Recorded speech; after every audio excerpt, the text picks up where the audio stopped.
Hi welcome back to my channel. ఈ రోజు కథ నా ప్రణయసఖి 15వ భాగాన్ని వినేద్దాం.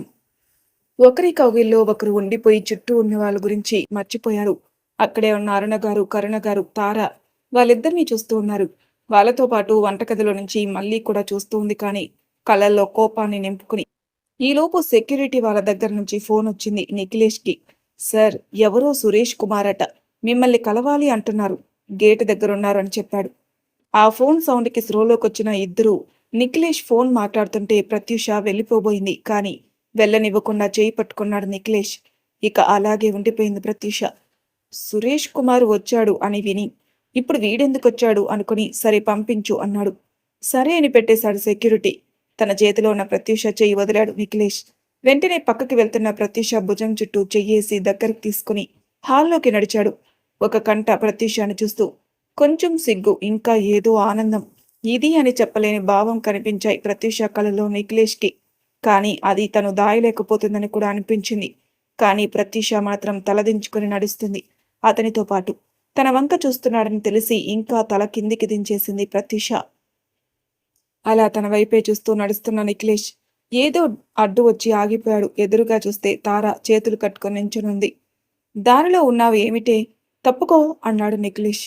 హలో బ్రదర్, తమరు మీ ఆవిడితో ఊహాలోకంలో ఉన్నారు గాని ఒక్కసారి బయటకొచ్చి చూడండి అంది తార. చుట్టూ చూసి ప్రత్యూష మీద చెయ్యి తీసి, బ్యూటీ, తార నీతో పాటు వస్తుంది, గదిలోకెళ్ళి చక్కగా రెడీ అయ్యిరా, ఈ నిఖిలేష్ భారీలాగా అన్నాడు. ప్రత్యూష కొంచెం ఆశ్చర్యపోయింది. అతను నవ్వుతూ చెప్పిన దానిలో ఏదో సీరియస్నెస్ ఉంది అనిపించి సరే అంది. తారా వైపు చూసేసరికి తను ప్రత్యూషను తీసుకునెళ్ళింది. వాళ్ళు పైకి వెళ్లే వరకు ఆగి, ఆ సురేష్ కుమార్ వచ్చాడు అన్నాడు. ఇక్కడికి ఎందుకు వచ్చాడు, మా గురించి తెలిసిందని అని అడిగారు అరుణ గారు కంగారుగా. తెలీదు పిన్ని, కానీ నువ్వు భయపడకు, నేను చూసుకుంటా ఎందుకొచ్చాడు అని చెప్పాడు. ఆ మాట పూర్తవ్వడం సురేష్ కుమార్ లోపలికి రావడం జరిగింది. అరుణ గారిని తీసుకుని వెళ్లిపోయారు లోపలికి కరుణ గారు. సురేష్ కుమార్ పూర్తిగా ఆ ఇంటిలోకి వచ్చేసరికి హాల్లో సోఫాలో కాలు మీద కాలేసుకుని రాయల్ గా కూర్చొనున్నాడు నిఖిలేష్. ముఖం చూడంగానే గంభీరంగా ఉంది అనిపించేలా ఉన్నాడు. ఆ ముఖం చూసి ఒక్క సెకండ్ భయం అనిపించింది సురేష్ కుమార్కి. కానీ తమాయించుకుని హాయ్ నిఖిలేష్ అని పలకరించి వెనక్కి తిరిగి కమ్ బేబీ అన్నాడు. సురేష్ పలకరించినప్పుడే అతని వంక చూస్తూ ఉన్న నిఖిలేష్ బేబీ అని పిలవగానే అటు చూస్తాడు. అక్కడ మనీష టైట్ జీన్స్ లో అరచేతి మందాన మేకప్ వేసుకుని స్టైల్గా వస్తూ హాయ్ అంది. ఆ పిలుపులో పొగరు కనిపించింది. నీ పొగరు వెళ్లేలోపు తగ్గిస్తా అనుకున్నాడు నిఖిలేష్. నువ్వొచ్చిన పనేంటో అర్థమైంది, దానికి నా సమాధానంతో నీకు మొదటి దెబ్బ తగలబోతుంది అనుకున్నాడు. తన వైపే చూస్తూ ఆలోచనలో ఉన్న నిఖిలేష్ ని చూసి తన అందానికి పడిపోయాడనుకుంది మనీష. ఎప్పుడో ఇలా రెడీ అయి వస్తే కానీ నన్ను చూస్తాడనుకుంటే ఎప్పుడో చేసేదాన్ని ఈ పని అనుకుని మురిసిపోయింది. కూర్చోండి అన్నాడు నిఖిలేష్. వాళ్ళమ్మని పిలిచి పరిచయం చేశాడు ఫార్మాలిటీ కోసం. ఈలోపు తారాకి మెసేజ్ చేశాడు ప్రత్యూషాని త్వరగా రెడీ చేసి చెప్పినప్పుడు పిన్నిని తనని తీసుకుని రమ్మని. చెప్పండి, ఏమిటి పని, ఎందుకొచ్చారు అన్నాడు గంభీరంగా. ఒక్క నిమిషం చెప్పడానికి తటపటాయించి, అదే బాబు, మా అమ్మాయి గురించి నీతో మాట్లాడదామని వచ్చాను అన్నాడు. అంటే అన్నాడు మళ్ళీ అదే గొంతుతో. మా అమ్మాయి నిన్ను ఇష్టపడుతుంది, ప్రేమిస్తుంది. నా కూతురు ఇష్టాన్ని నేనెప్పుడు కాదన్ను, అందుకే తనని పెళ్లి చేసుకోమని అడగడానికి వచ్చాను అన్నాడు. మీ అమ్మాయికి ఇష్టం ఉంటే సరిపోతుంది అనుకుంటున్నారా, నాకిష్టం ఉండక్కర్లేదా అన్నాడు. మా అమ్మాయికేం తక్కువ, అందం, ఆస్తి అన్నీ ఉన్నాయి, నీకు సరిజోడి కూడా అన్నాడు. నిజమే మామా, నీ కూతురే నాకు సరిజోడి అన్నాడు. ఆ మాటకి తండ్రి కూతురు పొంగిపోయారు. నా కూతురు చాలా అదృష్టవంతురాలు, తను ఏది కోరుకుంటే అది ఖచ్చితంగా దక్కుతుంది అన్నాడు. ఆహా అవునా అని తారాకి మెసేజ్ చేశాడు ప్రత్యూషాని తీసుకురమని, అలాగే అరుణ గారిని కూడా తీసుకురమని. తార వదిన అన్నయ్య రమ్మన్నాడని చెప్పి మెట్టు దాకా వచ్చి వెళ్ళమని చెప్పింది. తను అరుణ గారి కోసం వెళ్ళింది. మెట్టు దిగుతున్న ప్రత్యూషాన్ని చూసి ఫ్రీజ్ అయిపోయాడు నిఖిలేష్.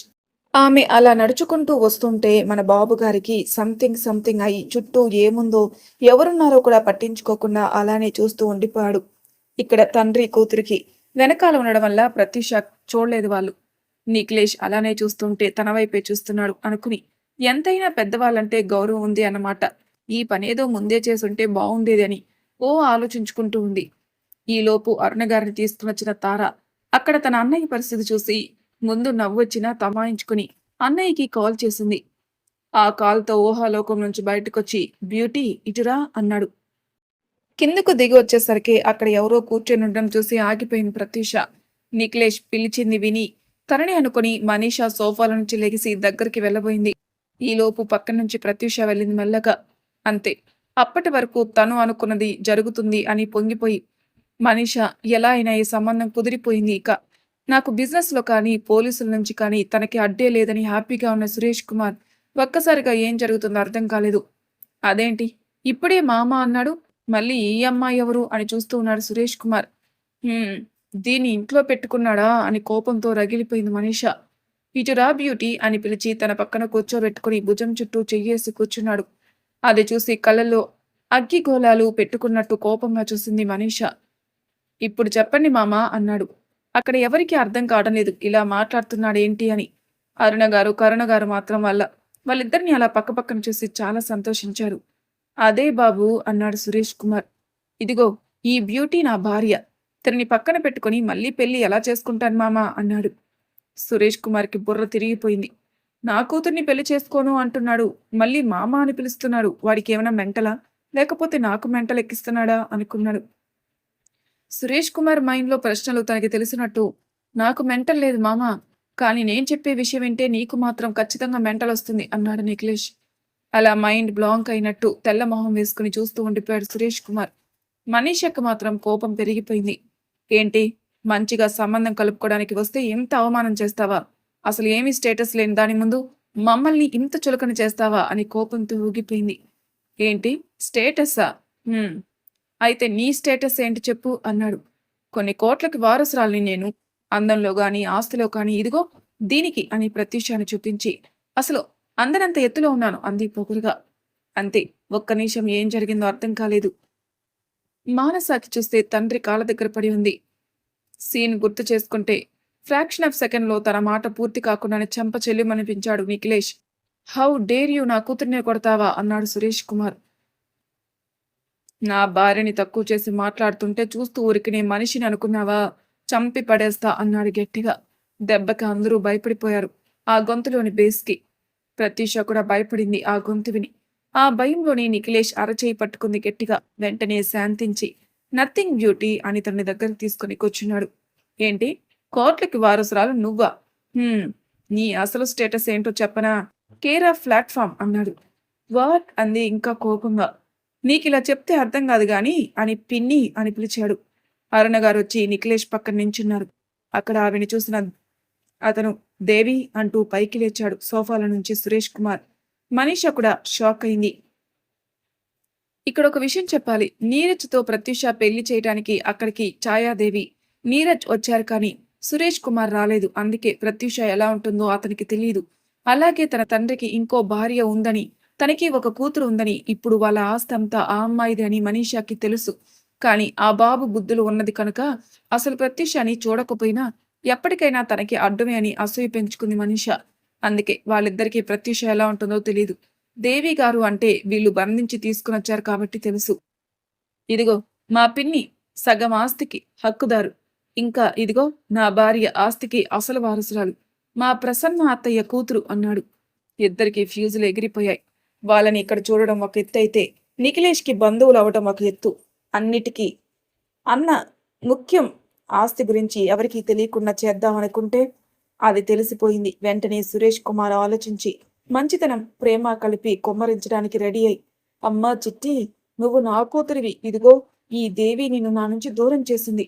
నీ కోసం వెతకని చోటు అంటూ లేదు తల్లి అని కన్నీళ్లు పెట్టుకున్నాడు. మీరు అంది ప్రత్యూష. మీ నాన్నని తల్లి, ప్రసన్న నా భార్య అన్నాడు. నిఖిలేష్ వైపు అరుణ గారి వైపు చూస్తుంది. వాళ్ళు అవును అన్నట్టు తలూపారు. సురేష్ కుమార్ తన మంచితనం అనే యాక్టింగ్ మొదలుపెట్టాడు. ఆస్తంతా నీ పేరు మీద ఉంది అని నిన్ను తీసుకెళ్లిపోయింది దేవి. ఇప్పుడు వీడు కూడా ఆ ఆస్తి కోసమే నిన్ను పెళ్లి చేసుకున్నాడు. ఇలాంటి డబ్బు మనుషులతో ఉండకమ్మా, మన ఇంటికి వెళ్ళిపోదాం వచ్చే తల్లి అన్నాడు. మనీషా కూడా ఆస్తి ఎక్కడ చేయి జారిపోతుందని, అవునక్క, వీళ్ళు మంచివాళ్ళు కాదు, మన ఇంటికి వెళ్ళిపోదాం, ఈ డబ్బు మనిషి నుంచి దూరంగా వెళ్ళిపోదాం అంది. హంతకుల కన్నా డబ్బు మనుషులే నయం సురేష్ కుమార్ గారు అంది ప్రత్యూష. ఒక్కసారిగా స్టన్ అయిపోయి, ఈ దేవి అలా చెప్పిందమ్మా నీకు. మీ అమ్మని నేను చంపలేదు అన్నాడు. నేను హంతకులు అన్నాను. మా అమ్మని చంపావు అనలేదే. గుమ్మడికాయ దొంగ ఎవరు అంటే భుజాలు తడుముకున్నట్టు నువ్వే బయటపడ్డావు అంది ప్రత్యూష. ఇక ఏమి చెప్పినా ప్రత్యూష నమ్మదని అర్థమై, నిన్ను నా దగ్గరికి ఎలా రప్పించుకోవాలో, ఆస్తి ఎలా దక్కించుకోవాలో నాకు తెలుసని, రా బేబీ అని మనీషాని తీసుకెళ్ళిపోయాడు. మనీషా మాత్రం కోపంతో రగిలిపోతూ, నిన్ను వదిలిపెట్టను, ఆస్తికి నేను చేసుకుందాము అనుకున్న వాడికి కూడా నువ్వే అడ్డొచ్చావు, నిన్ను వదలను అనుకుంటూ వెళ్ళిపోయింది. వాళ్ళు వెళ్ళిపోయాక నిఖిలేష్ భుజం మీద తలవాల్చుకుని ఉండిపోయింది ప్రత్యూష. తను బాధపడుతుందని అర్థమై ఇంకా దగ్గరికి పొదువుకున్నాడు నిఖిలేష్. కాసేపటికి నిఖిలేష్ చేతి మీద కన్నీళ్లు పడేసరికి బ్యూటీ అంటాడు కంగారుగా. అంతవరకు ఎవరి ఆలోచనలో వాళ్ళున్న వాళ్ళు కాస్త నిఖిలేష్ పిలిపికి అటు చూస్తారు. ఏమైంది అంటూ. ఏంటి బ్యూటీ, ఎందుకు ఏడుస్తున్నావు అన్నాడు నిఖిలేష్. మనుషులకి డబ్బే ముఖ్యం అనిపిస్తుందా బంధాల కంటే అంది. ఏమైందిరా అన్నాడు లాలనగా తన గడ్డం పట్టుకుని. అందరికీ అర్థమైంది ఆ మాట సురేష్ కుమార్ గురించి అని. ఆ మనిషికి తనది కాని దానికోసం ఒక కుటుంబాన్ని నాశనం చేశారని ఆలోచన కాదు కదా, కనీసం ఊహ కూడా లేదు కదా. నన్ను కూతురుగా చెప్తుంటే ఆ మనిషికి నేను మీ దగ్గరుంటే ఆస్తి మీకు వచ్చేస్తుందని ఆలోచన వచ్చింది, కానీ నా వల్ల ఒక ఆడది చచ్చిపోయిందనే బాధ కూడా లేదు. కూతురు అనగానే ఆస్తి ఎక్కడ చేయి జారిపోతుందో అనే భయం కనిపించిందే కానీ కనీసం ఒక మనిషిగా కూడా తన కంటికి కనిపించలేదు నేను అంది బాధగా. చిట్టి అన్నారు అరుణగారు బాధగా. లేదమ్మా, బాధ కాదు అంది. నిఖిలేష్ ప్రత్యూష తలని తన వైపు తిప్పుకొని, బ్యూటీ, మీ నాన్న గురించి బాధపడుతున్నావా, నీతో మాట్లాడలేదని అన్నాడు. లేదండి, అందుకు నాకు బాధ లేదు. అసలు ఆ మనిషి నా తండ్రిగా చెప్పుకోవాలంటే మనసు ఒప్పుకోవడం లేదు. ఇంకా నాతో మాట్లాడాలని నేను కోరుకోవడం లేదు కూడా.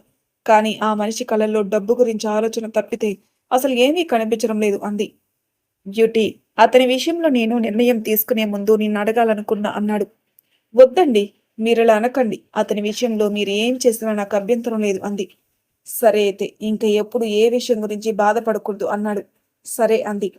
చూడమ్మా, వాటి గురించి నిఖిలేష్ చూసుకుంటాడు, కానీ ఇంకా ఏమీ ఆలోచించకుండా తినేసి ప్రశాంతంగా పడుకోండి అన్నాడు కరుణగారు. ఇంకా ఆ పూటకి ఏదో తిన్నాము అన్నట్టు తిని లేచారు. ఎవరికి వాళ్ళు. నిఖిలేష్ ప్రత్యూషాని తన గదికి తీసుకెళ్లాడు పడుకోవడానికి. పెద్దవాళ్ళు కూడా అదే మంచిది అనుకున్నారు. ప్రత్యూషాని బాధ నుంచి బయటికి తేవాలి అంటే నిఖిలేష్ పక్కన ఉండడం మంచిది అనుకున్నారు. నిఖిలేష్ బెడ్ మీద వెళ్ళకిలా పడుకుని ప్రత్యూషాని తన చేతి మీద పడుకోబెట్టుకున్నాడు. అతని చేతి మీద పడుకుని ఒక చెయ్యి అతని గుండె మీద వేసుకుని పడుకుని ఆలోచిస్తుంది ప్రత్యూష. ఇంకా నిద్రపోని ప్రత్యూషాన్ని చూసి, ఏంటి బ్యూటీ ఇంకా ఆలోచిస్తున్నావు అన్నాడు నిఖిలేష్. ఏవీ లేదండి అంది. చెప్పు, నీ ఆలోచన ఏదైనా నాతో నిరభ్యంతరంగా పంచుకోవచ్చు అన్నాడు. అది సురేష్ కుమార్ గురించి అంది తల కిందికి దింపి. ఏమైంది అన్నాడు తల పైకి లేపి. వేరే ఎవరి డబ్బు కోసమో అంత తాపత్రయం ఏంటి అతనికి? అంతగా అతనికి డబ్బు మీద మోజు ఉంటే అతనే సంపాదించుకోవచ్చు కదా. ఒకరి కష్టాన్ని దోచుకుని అతని ఫీలింగ్స్తో ఆడుకుని ఒక కుటుంబాన్ని నాశనం చేయాల్సిన అవసరం ఏంటి అంది బాధగా. అసలు బంధానికి ఫీలింగ్స్కి విలువ ఇచ్చే మనిషి అయితే అంత అనర్థం జరిగేదే కాదు. అతనికి కావాల్సింది డబ్బు, అది కూడా కష్టపడకుండా వచ్చేది. అందుకే అతని రక్తం పంచుకుని పుట్టిన మనీషా కూడా అదే అహంకారంతో పెరిగింది అన్నాడు. మరి నేను కూడా అతని రక్తం పంచుకుని పుట్టిందాన్నే కదా అంది ప్రత్యూష. రాక్షసుడు రక్తం పంచుకున్నా దేవత కడుపున పుట్టావు, అందుకే నువ్వు బంగారానివి అన్నాడు. చిన్నగా నవ్వేసింది ప్రత్యూష. సరే, ఆ ఆస్తి నీ పేరు మీద ఉంది. ఇప్పుడు నాకన్నా ఎక్కువలో ఉన్నావు. మరి నేను నీకు తగిన వాడినేనా అన్నాడు. అయ్యో బావా, అలా అనుకు. అసలు నాకు ఆ ఆస్తి వద్దు. మామయ్య ఆ ఆస్తితో ఎంతో కష్టపడి సంపాదించాడు, అది నాకొద్దు. దానిని ఆశ్రమాలకు కానీ చదువుకునే వాళ్ళకి కానీ సహాయంకి ఇచ్చేయి అంది. నాకు నువ్వు, అత్తమ్మ, అమ్మ, తార, అన్నయ్య ఉన్నారు చాలు అంది. తన నెచ్చెలి మనసుకి మరోసారి ఫిదా అయిపోయారు నిఖిలేష్. అదే టైంలో తనని ఏమని పిలిచిందో గుర్తుకొచ్చి, అవును బ్యూటీ, ఇందాక నువ్వు నన్ను ఏమని పిలిచావు అన్నాడు. తన దూరంలో తను చెప్పుకుంటూ వెళ్తున్న ప్రత్యూష నిఖిలేష్ ప్రశ్నకి ఒక్కసారి ఆగిపోయింది. నేనేమన్నాను అని ఆలోచించుకుని బా అని ఆగిపోయింది. పూర్తి చేయి అన్నాడు నిఖిలేష్ నవ్వుతూ కొంటెగా తనని అలా చూసి సిగ్గుతో తలదించేసి. ఏదన్నా మధ్యలో ఆపకూడదు. నాకైతే అలా చేస్తే కోపం వస్తుంది, దానికి పనిష్మెంట్ కూడా ఉంటుంది అన్నాడు నవ్వు బయటకు కనిపించకుండా. తలదించుకొని ఉండడం వల్ల నిఖిలేష్ నవ్వు తనకి తెలియట్లేదు. పనిష్మెంట్ అంటే ఎలాంటిది ఇస్తారు అని ఆలోచిస్తుంది. నువ్విప్పుడు దాని గురించి ఆలోచించకు గాని, నేనే చెప్తాను అని ప్రత్యూష మొహాన్ని దగ్గరకు తీసుకుని, నా కళ్ళలోకి చూడు బ్యూటీ అన్నాడు. తను పట్టుకోగానే షాక్ కొట్టినట్టు ఉండిపోయిన ప్రత్యూష నిఖిలేష్ పిలవగానే 2 కళ్ళు పైకెత్తి చూస్తుంది. ఆ కళ్ళల్లో మాయకి అలా చూస్తూ ఉండిపోయింది. బ్యూటీ, నీకు నేనిచ్చే పనిష్మెంట్ అంటూ ముందుకు వంగాడు. కళ్ళు మూసుకుంది ప్రత్యూష. అది చూసి నవ్వి నుదుటి మీద చిరుముద్దు పెట్టాడు. కళ్ళు తెరిచి నిఖిలేష్ వైపు అలా చూసింది ప్రత్యూష. ఏమీ ఆలోచించకుండా పడుకో, ఒక 2 రోజుల్లో అంతా సెట్ చేస్తాను అన్నాడు. నిజంగానే ఇప్పటి వరకు అతని మాట్లాడుతున్న మనసులో బాధ అయితే ఉంది ప్రత్యూషకి. నిఖిలేష్ అలా అనగానే ఒక్కసారిగా అతన్ని హత్తుకొని ఉండిపోయింది ప్రత్యూష. తన ప్రమేయం లేకుండానే కళ్ళల్లో నుంచి నీళ్లు కారిపోయాయి. ఇప్పటి వరకు అతని దగ్గర లేకపోవడం వల్ల, లేకపోతే అతని గురించి తెలియకుండా ఉండడం వల్ల అతని మీద ప్రేమ కాని, తండ్రి అనే బంధం కాని లేదు. నా తల్లిని చంపిన మనిషిగా ద్వేషం మాత్రం ఉంది. డబ్బు కోసం ఏమాత్రం పరిచయం లేని కుటుంబాన్ని నాశనం చేస్తాడని అసహ్యం మాత్రం ఉంది. అతనికి తను చేసిన పాపాలకి శిక్ష పడాలి. అది ఏదైనా సరే నాకు ఆనందమే. ఆఖరికి చావైనా సరే అంది కన్నీళ్లు కూడా తుడుచుకోకుండా. ప్రత్యూష మనసులో జరిగే సంఘర్షణ తెలిసి తనని ఇంకా దగ్గరికి పొదువుకొని, నీకే కాదురా, అతని వల్ల నేను నష్టపోయాను. నాకు రోల్ మోడల్గా స్నేహితుడిగా ఉన్న తండ్రిని పోగొట్టుకున్నాను. ఇంత చేసిన ఆ మనిషికి నేను వేసే శిక్ష ఎలా ఉండాలంటే, ఏ డబ్బు కోసం పరపతి కోసం ఎన్ని చేశాడో అవి దూరం చేసి అప్పుడు అతని నుంచి ప్రాణాలని కూడా దూరం చేయాలి. ఇదంతా చెయ్యాలంటే నువ్వు నాకు నవ్వుతూ కనిపించు చాలు అన్నాడు. మరి తర్వాయి భాగంలో ఏం జరుగుతుందనే ఎపిసోడ్లో తెలుసుకుందాం. అంతవరకు నా ఛానల్ సబ్స్క్రైబ్ చేయని వాళ్ళు ప్లీజ్ సబ్స్క్రైబ్ చేసుకోండి. లైక్ చేసి షేర్ చేయండి. మీ అభిప్రాయాలు నాకు కామెంట్ రూపంలో తెలియజేయండి. Thank you for listening.